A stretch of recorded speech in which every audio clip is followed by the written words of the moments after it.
Finally, finally, here we are, what, 1/4 into the class, and we're finally going to define and describe and cover these market averages, these market indices that we've been using all semester long.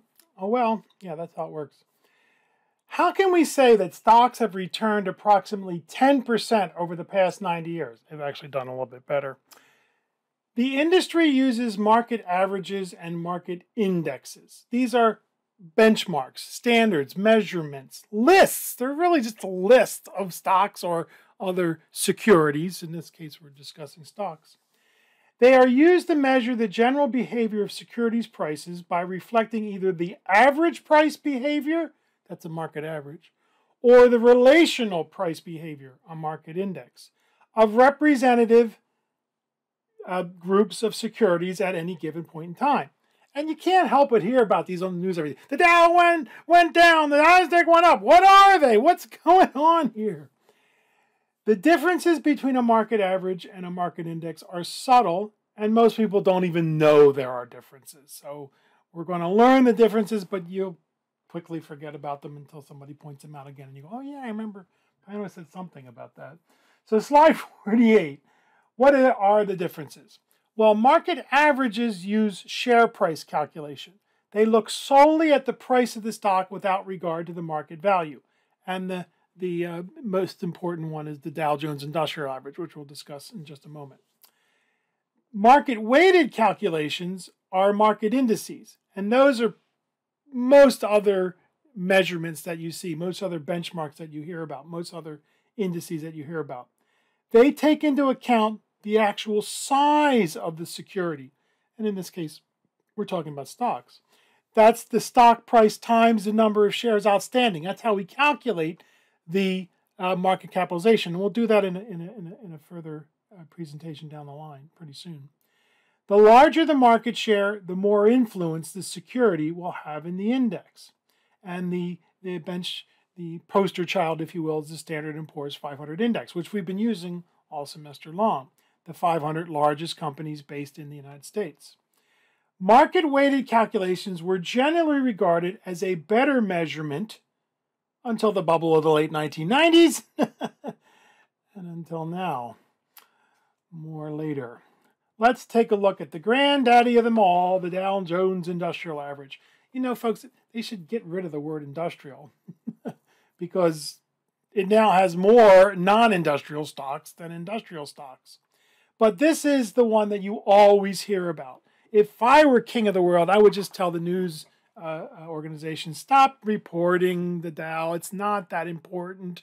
The S&P 500 is a better measure, but that's got its problems.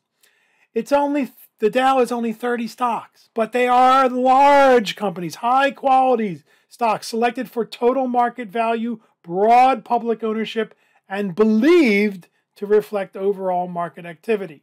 I disagree, but that's what Dow has put forth. They use only share price calculation. So it's certainly, as we said, the most famous. It's also called the Dow or the Dow average. Sometimes you'll see DJIA. It changes from time to time as companies and industries evolve, and that's why right now the economy is less and less manufacturing and industrial, and more services and other types of consumer goods and the like. So there are now more non-industrial stocks than industrial stocks. Now here's a cute little story. Dow Jones, the company that publishes the Wall Street Journal, Barron's, they were privately owned by the Bancroft family, very high, blue-blooded family, descendants of Mr. Charles Dow. And they kept it private for decades. Until 2007, when Rupert Murdoch of Fox News fame came a-calling and wanted to buy the company. Now, some people in the family didn't want to sell to Rupert Murdoch because of his reputation for not the most accurate journalism. Cost him over $800 million one time because they lied and got caught in a lie. But Mr. Murdoch was not deterred. At the time, it was generally regarded that Dow Jones was worth about $3 billion. He offered them $5 billion. And the family members said, ooh. So now it's owned by Fox News. And it appears that they have either leased or sold the Dow Jones Industrial Average and all their other indices to Standard & Poor's. Because it looks like Standard & Poor's is now calling the shots. If you can figure it out, if you dig deep, because they're a little cagey about how they say, oh yes, we're doing this for Dow Jones. Are we really? I don't know. Who owns it? I don't know. You can find it out. Please tell me, because I gave up a little while ago. So here they are, folks. Here are the 30 stocks in the Dow Jones Industrial Average. And you know most of these companies. You might not know a few of them. Maybe you don't know who Amgen is. They're a genetic engineering firm, pharmaceuticals. Who's Goldman Sachs, sometimes called Government Sachs, because the people in Goldman Sachs often wind up in the Treasury, and then they go back to Goldman Sachs after a while. Who's Honeywell? Well, there's a good chance that there's a device in your home or the building you work in or the school you're in that is made by Honeywell. Let's see, who else? You might have heard of Merck. They're a pharmaceutical company. Salesforce, what do they do? It's supposed to be lowercase. I can't figure that one out. But we use it at Southwestern. We use Salesforce's software. Procter & Gamble, Tide, Pampers, Charmin, Crest toothpaste, Gillette razors. Yeah, they make consumer products. 3M is an interesting company. Check them out. They also make consumer products. Have you heard of Post-it notes? Or, yeah, Scotch tape. Travelers is an insurance company. United Healthcare is an insurance company. Verizon, you know who they are. Visa, Walgreens, Boots. What's the Boots part? Oh, check it out. They merged with a Canadian company. I don't know why, but they did. That's just something to do with taxes. So when you hear that the Dow went up 100 points or 200 points or down 300 points or whatever, first of all, don't listen. Forget the points. The percentage is what's important. Hopefully they'll tell you what the percentage is, because that's more important. Plus, because it's only 30 stocks, if one company does really well, it could boost up the Dow. Or if one or two companies do really poorly, it can make the Dow look really bad. Because most of these companies, they don't move that much. You know, they're very large companies. So the Dow, as I said, if I were king, get rid of the Dow. But it's the most popular. It's the most. It's not the oldest, actually. The transport index is actually a little older. But you're going to hear about the Dow. Just think large, blue chip. Well, we'll talk about blue chips later. Big companies. And here are some of the other. There are dozens more of the Dow Jones averages. The transportation average. That's actually the oldest.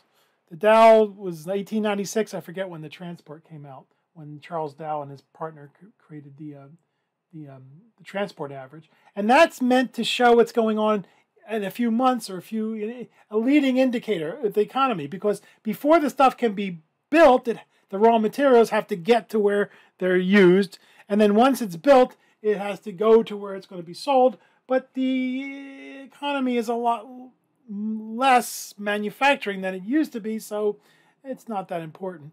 Utilities, obviously, utilities are important because nobody wants to take cold showers in the dark, but they're not growing very fast, so it's kind of a boring index. You put all three together and you get the composite average. Now, you're not going to hear about the utilities average. You're not going to hear about the composite. You may hear about the transport average. But mostly you're going to hear about the Dow Jones Industrial Average, which is more non-industrial stocks than industrial stocks. Now, what about these next two? The U.S. Total Stock Market Index or the U.S. Completion Total Stock Market? You know, I really wish they would not have changed the name. The original names were Wilshire 5000 and Wilshire 4500. Wilshire was, I'm not sure if it's still in business, another one of these companies that made these lists, these benchmark indices, and they created the Wilshire 5000, which was large companies, medium-sized companies, and small companies. And then Dow Jones, they made some kind of deal with Dow Jones, and so it started calling it the Dow Jones Wilshire 5000 Total Market Index. And then eventually they kicked Wilshire out the door, and now it's the Dow Jones U.S. Total Stock Market Index, And I don't know if you can remember that, but I certainly can't. I still call it the Wilshire 5000. And then Wilshire did something really interesting, I thought. They took away the 500 largest companies. See, the 500 largest companies in the United States, that's the Standard & Poor's 500. So they took the 5,000 and lopped off the top 500. And that was meant to show what was going on with small companies and medium-sized companies. So in other words, the big companies are gone. And again, Dow thought that was a great idea, so they made a deal with them, called it the Dow Jones Wilshire 4500, and then kicked Wilshire out the door. And now it's the Dow Jones U.S. Completion Total Stock Market Index. What? Who makes up these names? Now, this should look familiar, folks. Do you remember Chapter 2 and the Thrift Savings Plan? That's the S Fund.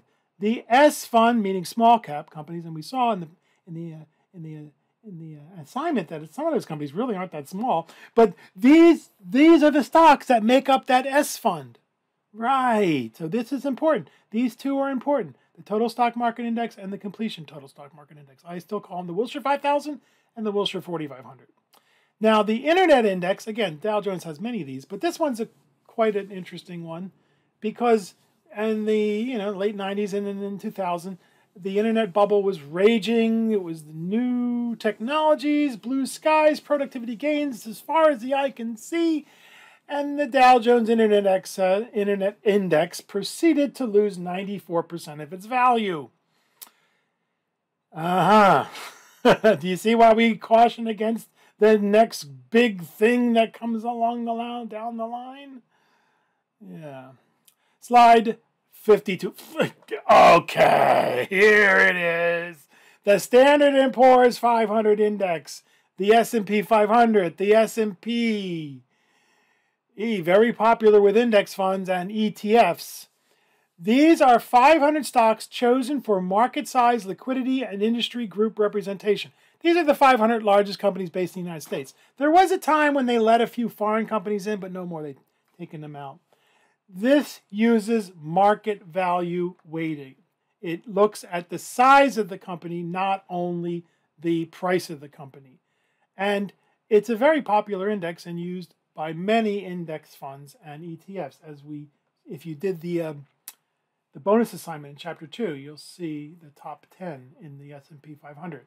Because the S&P 500 is market weighted, it was affected by the internet bubble of the late 1990s in a bizarre manner. The market values of a small percentage of technologies companies were inflated to extremes. This skewed the index even more toward these companies. Consequently, in 1998, 10% of the gain of the S&P 500 was due to one stock. This same phenomenon is currently in play with the top 10 companies having an outsized influence on the index. You've heard of the Magnificent Seven. Before they called them that, they were the FANGs. Last year, they made up some 70% of the return of the index. They make up almost 30%. If you did the top 10, if you did the bonus assignment in Chapter 2, you find that the top 10, it's actually 11 because Google's counted twice, made up over 30%. Now think about that, folks. 10 stocks make up over 30% of an index that has 500 companies in it. So maybe we should really call it the S&P 10. 50 stocks make up over 50%. Is that index really diversified? Now, I'm not trying to disparage these companies. They're all very strong competitors and very involved in the future of our economy and our lives. But still, why do we buy mutual funds? Professional money management. And if it's an index fund, there's no management. They just look at the list of companies on the S&P 500 and buy them. The other reason we buy mutual funds, diversification. So are you really diversified when you think you own 500 companies, but 30%, 33% or so, are actually just 10 companies? Well, the parachutes had better be very, very large if one or two or three of these Magnificent Seven become the ignominy. I was just trying to come up with the I can't think of the word. The not so magnificent companies. We'll see. Stay tuned for further developments. And then Standard & Poor's. I have a hard time believing this, but they say they have thousands of indices. Literally, I know there are hundreds, but on their website they say they have thousands. So the 400 are industrial companies, the 400 mid-cap companies, the 600 small-cap companies. You put them all together, the 500, the mid-cap 400, and the small-cap, you get the 1500 index. And then there are transportation, utilities, financials, global, international sector indices. You don't have to worry about any of these. But what you'll see is that many index funds and ETFs will mimic or use these indices to make the decisions on what to buy. And some of these indices are very, very narrow, very concentrated. So we like mutual funds for diversification. Well, some people say, no, I want to be concentrated. And we wish them a whole lot of luck because they could do very, very well. It's a dual-edged sword. They could do very, very poorly. And that's why I love diversification. And we'll talk about diversification in detail later on. But it's the old saying, don't put all your eggs in one basket. And with some of these indices, if you buy those index funds or ETFs, which are basically index funds, you are not being diversified. But that's okay. Put a little bit on your plate, as we talked about in Chapter 2. Okay, now, the New York Stock Exchange, the Amex, they have their own indices. And you'll see them every once in a while.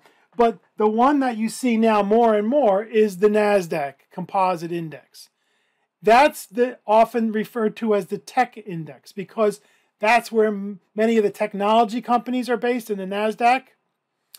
Yeah, it's not all. I mean, Starbucks, are they a technology company? I don't know. But that's why we often look at the NASDAQ for what's going on in the tech sector. And currently, you'll see that on many websites, you see the Dow, the S&P 500, and the NASDAQ. And it's invariably, you'll see the Dow go up a little bit, the Standard & Poor's go up a little bit more, and the NASDAQ go up a lot. Or vice versa. You'll see the NASDAQ get far farther than the S&P 500 and the Dow. And as we said, one company doing well or badly in the Dow can skew that index. The NASDAQ, there's an NASDAQ 100 also, which is the top 100 non-financial firms. You don't see that too often. You usually see the NASDAQ Composite. The NASDAQ Composite went from 800 in 1995 to 5,000 in the year 2000. Wow. It then dropped 80% between March of 2000 to October 2002 to 1,200 before starting to recover. Now, it has since recovered and eclipsed 5,000. But again, it's not the same index. Many of those companies that were in the index were gone. They went through bankruptcy. They disappeared. Does anybody remember AOL, America Online? Yeah. So that's why these things are imperfect at best and misleading often. But that's one of the ones we want you to remember. You're going to see the worksheet at the end. The NASDAQ Composite Index is one of those indices that we want you to be able to commit to memory. Then, we're doing a little bit of reviewing here because these two are very important, as we said. The Dow Jones U.S. Total Stock Market Index, which is competing with the S&P 500 Total Market Index and MSCI. Who are they? Stands for Morgan Stanley Capital International. Broad Market Index. And the same thing is true for the Extended or Completion Stock Market Index. I like Wilshire 5000 and Wilshire 4500. Why couldn't they keep them? I don't know, but they can't. And so these two are two of the ones we want you to commit to memory because the Dow Jones Wilshire 5000, the Wilshire 5000, is meant to show you what's going on in the entire stock market, large companies, medium-sized companies, and small companies. And the completion is meant to show you what's going on with medium-sized and small companies. And those of you who work for the federal government, that's your S fund right there. Oh, by the way, the C fund is the S&P 500, right? Right. The Standard & Poor's 500 is the C fund. Okay, now, a few others that are often talked about in the the media, are the Russell 2000, and that is meant to show what's going on with small companies. Russell is another company, Frank Russell Associates, another company that has been making indices for decades. They started with their top 1,000 largest companies, as opposed to the S&P 500. This is the top 1,000 companies by size. And then the top 3,000. And then what they did is they lopped off the top 1,000 and came up with the Russell 2000. So that's from 1,000 stock 1,001 up to 2,000 to 3,000. So it's 2,000 companies, but it's meant to show what's going on with small companies. So you'll often, not often, but sometimes you'll see people on the internet or on television say, you know, the Russell 2000 really exploded today or really fell down because they're small companies. They're much more volatile. So they will often do much better than the S&P 500 or even the NASDAQ, or much worse than them. So we watch those. We watch the Russell 2000 for what's going on with small companies in the United States. Now, all these so far have been United States driven. Many years ago, a company called Capital, which is actually the parent company for American funds, was investing outside the United States. And they said, you know what, we really don't have a measure, we don't have a benchmark to see how we're doing. So they created the World Index and the EFA. And that's, you'll also hear people say EFI.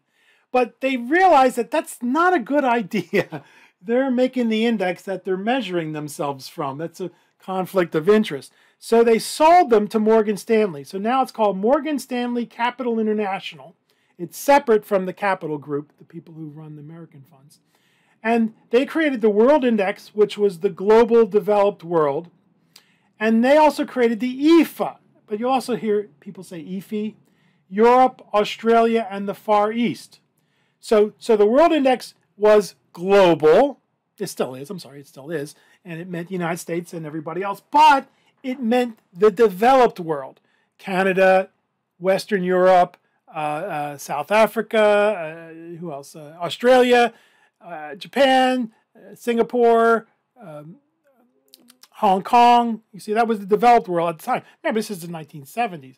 And so they then created the EFA, which took away the United States. So in other words, how are we doing outside the United States? So it still had Canada in it, as I remember, which I thought maybe not such a good idea because, you know, North America is so tied to one another in the United States and Canada and now Mexico. But the problem with these two is they never added the developing world. They didn't start, you know, because now Latin America is getting into the act, Africa, Eastern Europe, Russia, China, the Philippines, Indonesia. What's going on? It's disappearing. Why is it disappearing? What did I do? Come back there. Go back there.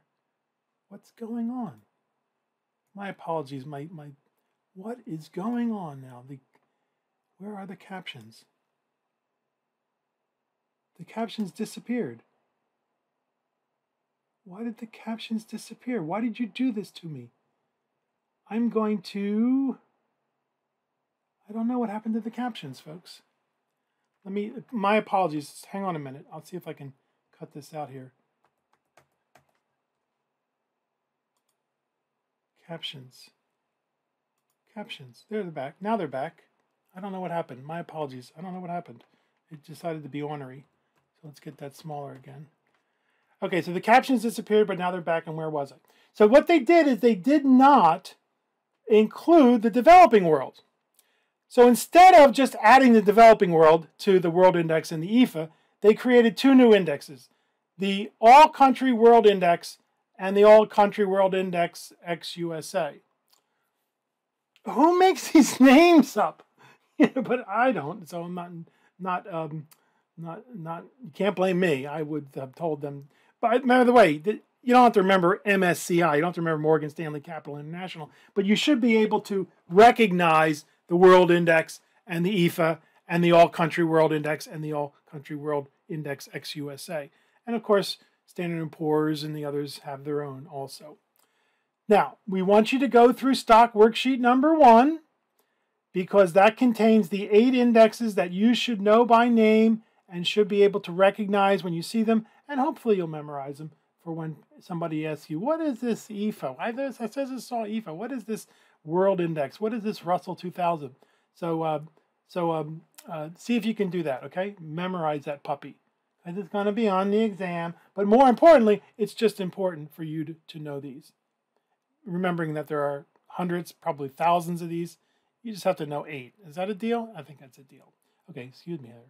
All right, so now, when you turn on the telly or log into your favorite website, you're going to see this. Oh my goodness, look at today's unstable stock market index mania. The Dow started at 38,500 and whatever, and then skyrocketed up to 38,595. And then when in a roller coaster downward plunge till 2 p.m. To here, and then came back and ended pretty much where it started the day. It pretty much ended where it started the day. This is what you're going to see on the news, right? Right. What are they doing? There's a wonderful book called How to Lie with Statistics. It was written in the 1950s, so all the numbers are wrong. But it shows you how people use statistics to lie to you. And what are they doing here? They're just showing you a tiny little piece of the Dow Jones Industrial Average, or the S&P 500, or the NASDAQ, or whatever, whichever index we're talking about. Because they want to sell eyeballs. They want to sell advertising. Because if they showed you the whole Dow Jones Industrial Average, this is what it would look like. Stock market index ennui. You like that word, ennui? It means beyond boredom. Yeah, today's stable stock market. You're not going to see this on the news, will you? No, because that doesn't sell eyeballs. It doesn't sell advertising. And so let us go back to a graph that we saw in a previous presentation where we talked about volatility. Remember, we saw how volatile 2023 was? Our $10,000 went up and then went down and then went up and then went down and then went up and up and up. If we show you the entire amount from 0 to 12,000, it doesn't look as scary, does it?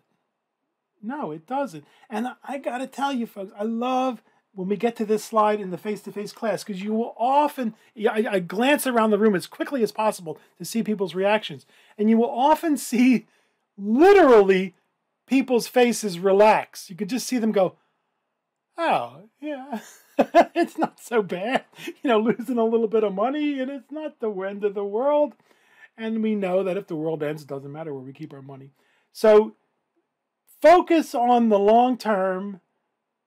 Look at the graph that you won't see on the nightly news and realize that I didn't lose that much money, and you know what? It's going to come back, and if it doesn't come back, who cares? Meet you at the beach. I'll bring the vodka, you bring the marshmallows. We'll watch the world burn. Cool?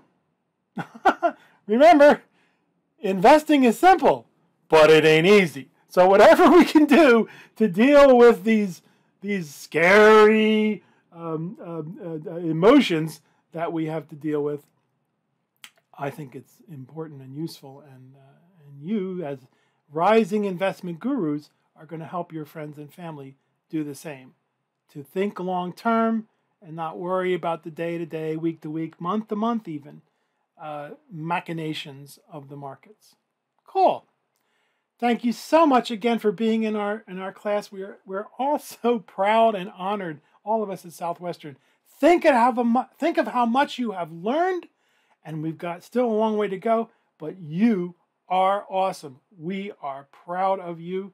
See you in our next presentation, dear students.